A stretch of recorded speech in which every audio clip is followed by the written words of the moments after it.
Assalamualaikum warahmatullahi wabarakatuh pemirsa. Kali ini Jelajah Nusantara mau ajak pemirsa keliling Monumen Nasional. Monas. Monumen Nasional. Monas. Monumen Nasional. Monas. Monumen Nasional. Bilang Monas. Monumen Nasional. Oke, ayo jalan-jalan yuk Monumen Nasional. Let's go.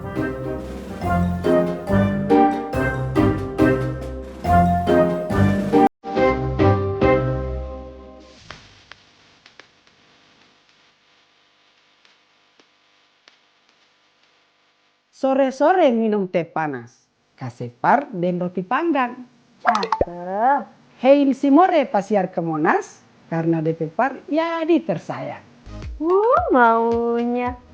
Tapi iya sih, Jelajah Nusantara kali ini memang bekeng Simore. Karena memang sejauh-jauh ada datang ke Jakarta, masa tidak mau pasiar pada Landmark? Mau apa? Macam kurang sempurna Soalnya yang sempurna itu mau hidup bersamamu. Gombal terus. Oh iya pemirsa, kalau mau ke Monas, harus siapkan memang fisik dan mental lah. Karena di sini DP Tampal luas sekali. Berdasarkan data dari Pemda DKI menyebutkan bahwa luas area Monumen Nasional itu adalah 80 hektar. Tapi tenang, ada kereta mini yang siap antar jemput pengunjung dari titik dekat pintu masuk. Asik uti, gratis lagi. Tapi tetap harus sabar mengantri ya.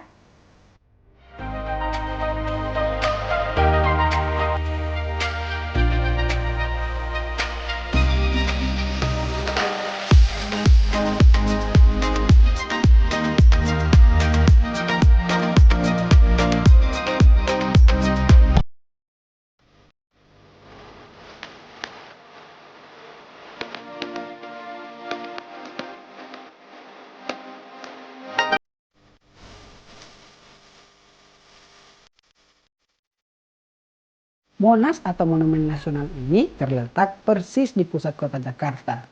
Jadi gampang untuk ke sini.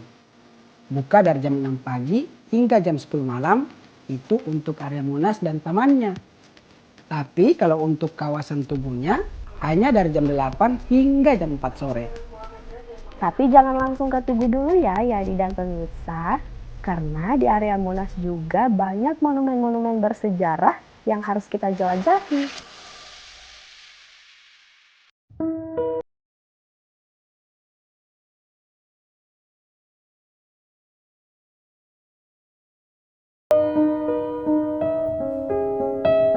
Berada di sisi utara Monas, orang bisa langsung melihat monumen legendaris dari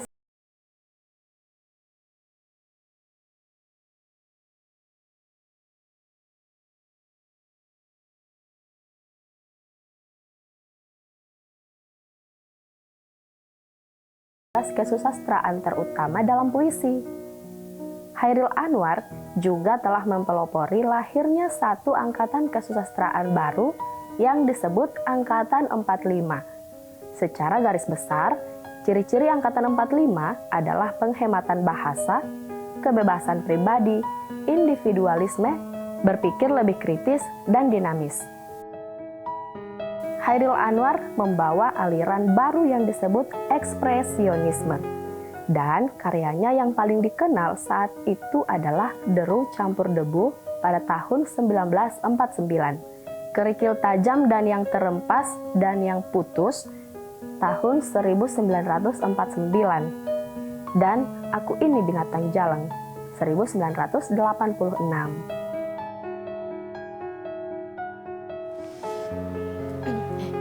Chairil Anwar. Puisi ini di. Coba puisi dulu. Boleh?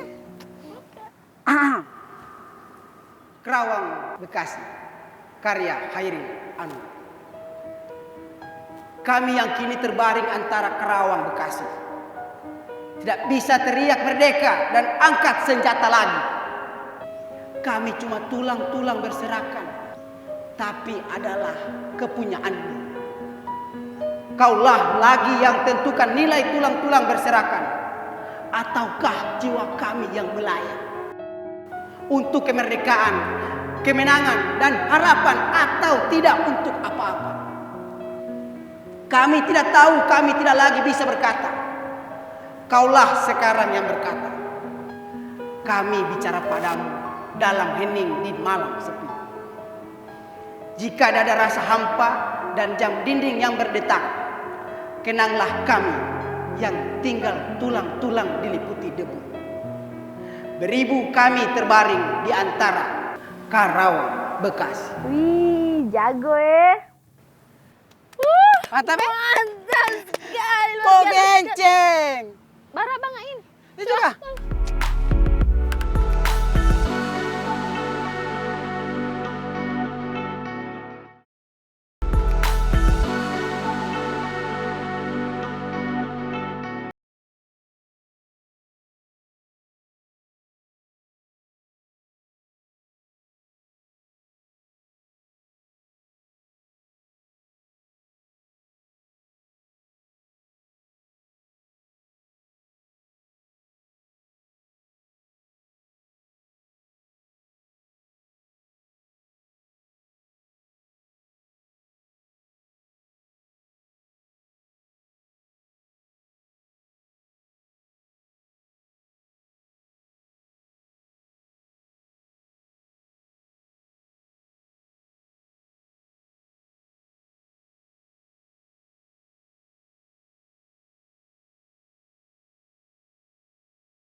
Apa DP penjelasan? Ini DP Pangeran Diponegoro.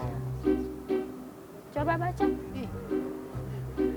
PA, Pa, tambah N, Pa. Baca serius baca supaya orang tahu.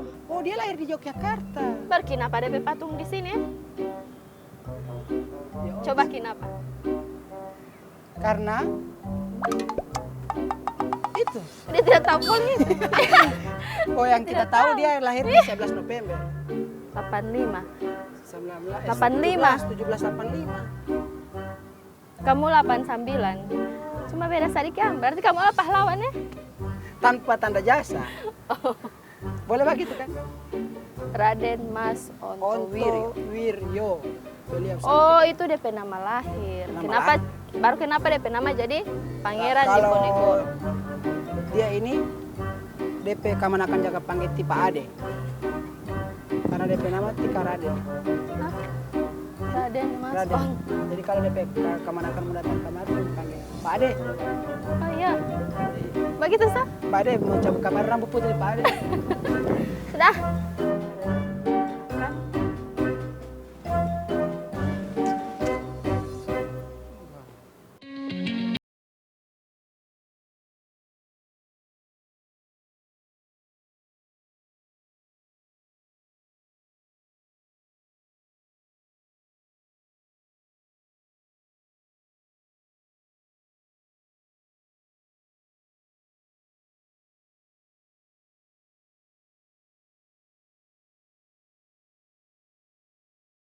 Terima kasih ya Mbak. Ibu mau ke Oh dalam? iya Pak Simon ya Pak? Kami pandu ke dalam ya. Oh iya. Alhamdulillah, orang nanti akan dipandu oleh Pak Simon. Maklum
Oke Pak, Ya, capek inilah juga kita ya Pak?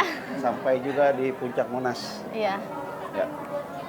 Bapak bisa cerita sedikit nih sejarah Monas itu seperti apa sih? Baik, ya. Seperti kita di sini Monas kita punya ada ketinggi Monas tuh 132 meter.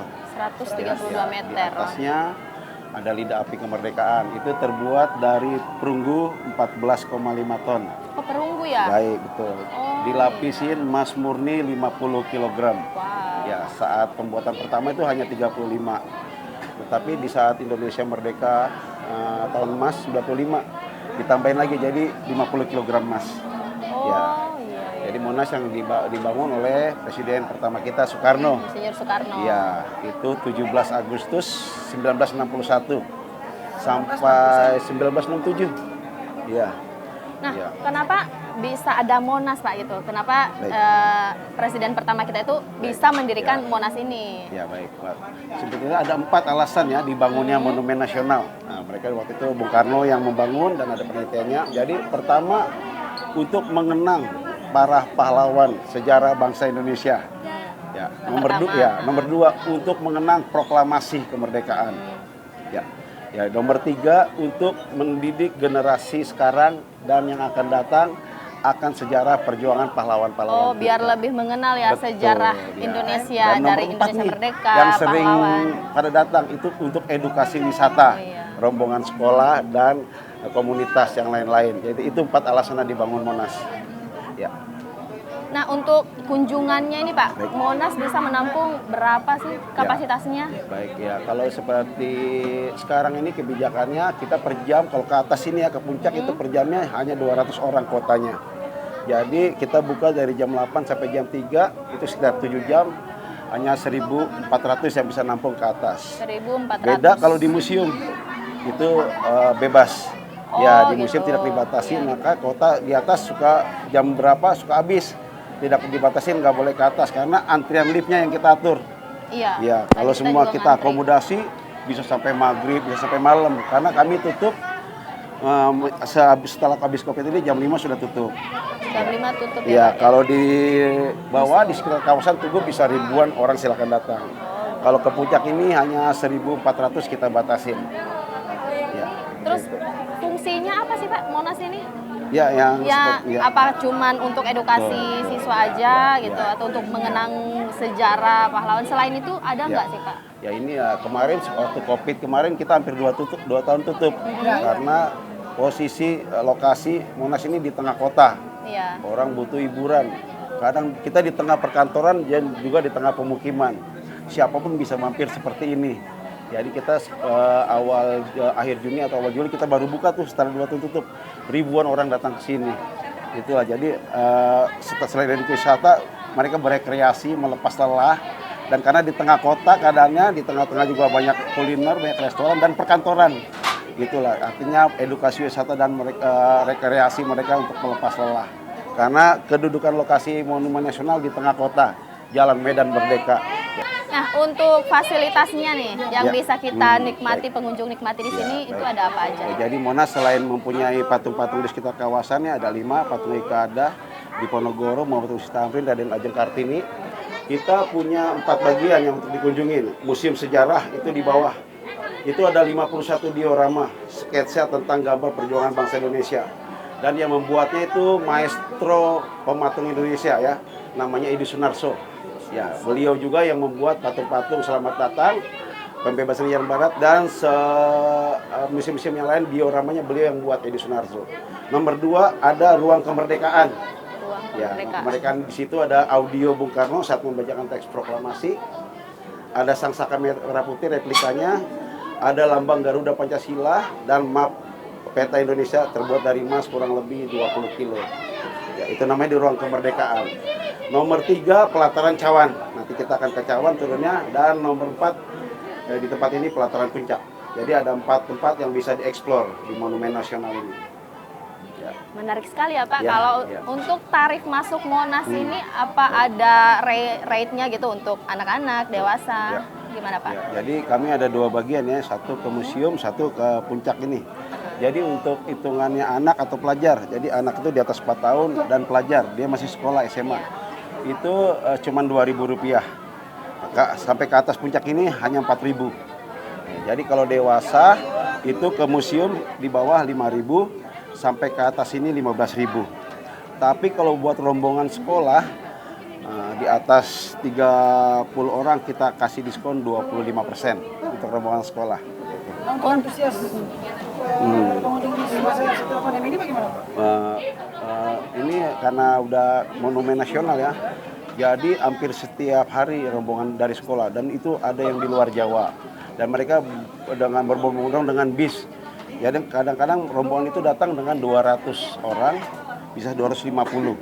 Ya, Sekali datang? Sekali datang. Ya, kami harus tampung semua di museum. Ya, mereka sekali datang dengan rombongan bis. Kadang mereka tidak dapat parkir bisnya, harus parkir bis mereka harus cari di tempat lain karena udah penuh. Ya itu. Jadi saya hanya bilang. Memang belum ada ini kita mengakomodasi parkiran tentang bis mereka ini ya, karena agak Pengunjung kesulitan. antusias itu banyak pada sekali. saat weekend atau ada Ya. event-event gitu atau acara? Jadi tiap hari selalu antusias, jadi apalagi kalau ada event. Kemarin kami baru mengadakan event ya, kayak video mapping sama video imersif, itu masyarakat berbondong-bondong hingga malam. Kemarin kita kalau ada event kita buka sampai malam jam 10. Kita buka sampai jam 10, kayak ada video mapping bisa dilihat. Baru seminggu kemarin kita buat itu video mapping sama video imersif di museum. Itu pengunjung ribuan yang datang ke Monas. Wah, luar biasa Pak ya. Ya, Nah, ya. harapannya Bapak nih untuk Monas sendiri Ya. dari pemerintah apa kira-kira? Ya, sebenarnya kita sudah dapat perhatian ya, karena ini kita di tengah-tengah pemerintah, cuma hanya mungkin disosialisasikan lagi. Memang inilah sejarah yang harus kita jaga bersama-sama. Karena di sini anak-anak, saya juga ingat waktu kecil saya pernah ke Monas, diajarkan tentang sejarah monumen nasional. Sekarang jadi saya mau mengajarkan jadi kepada mereka. pengelola ya? Betul ya. Jadi hanya itu aja yang saya bilang. Mungkin tempat parkirannya seperti apa, kebersihannya lagi. Pengunjung harus benar-benar tahu ini seperti apa. Walaupun di media sosial kita sudah mengkampanyekan, ya inilah monumen kita, sama-sama kita jaga bersama-sama. iya, Dan benar. pemerintah jangan sampai lupa, inilah monumen yang founding father kita bangun bersama-sama, kita harus jaga Harus kita bersama-sama. jaga. Baik, betul. Iya. Ya, Karena ini juga jadi ikon Jakarta Pak ya. iya, ini sudah ikon nasional sebetulnya Iya. ya. Ya.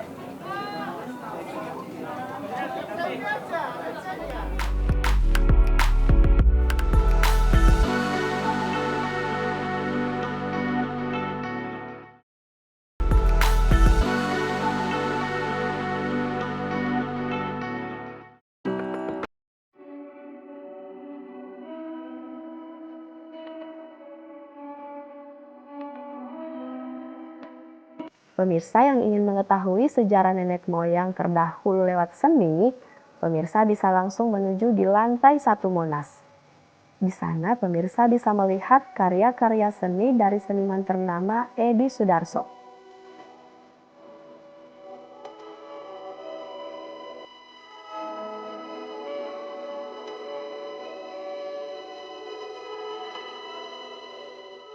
Ada terdapat sekitar 51 karya seni di dalam museum dengan berbagai sudut pandang dan makna. Bagus-bagus ya? Namanya juga berjelajah, jadi harus jelajah semua ya, termasuk hatimu. Mulai gombal. Tapi aku bersyukur sekali Uti bisa berjelajah dengan Hein di Monumen Nasional ini. Kenapa gitu? Aku makin tahu sejarah Monas, sejarah Indonesia khususnya ibu kota. Dan yang paling penting, saya bisa mengenal cinta. Cinta? Cinta Indonesia maksudnya. Oh.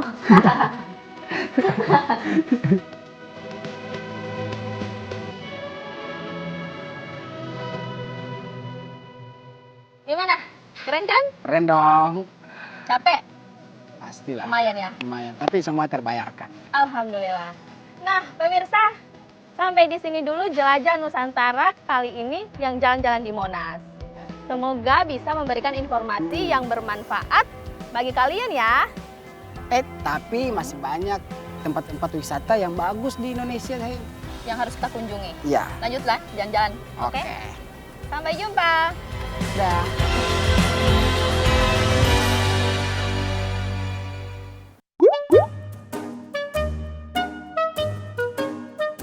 3, 2, 1.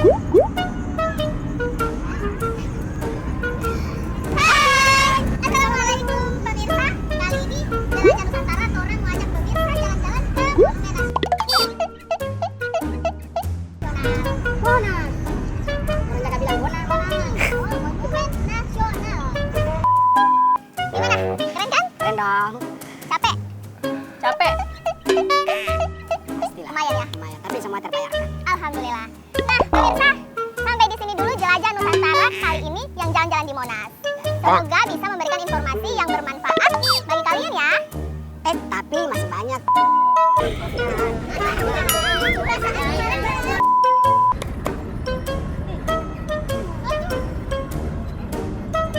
Sebagai tolong. 3, 2, 1, yuk. So di situ. Hairil Anwar.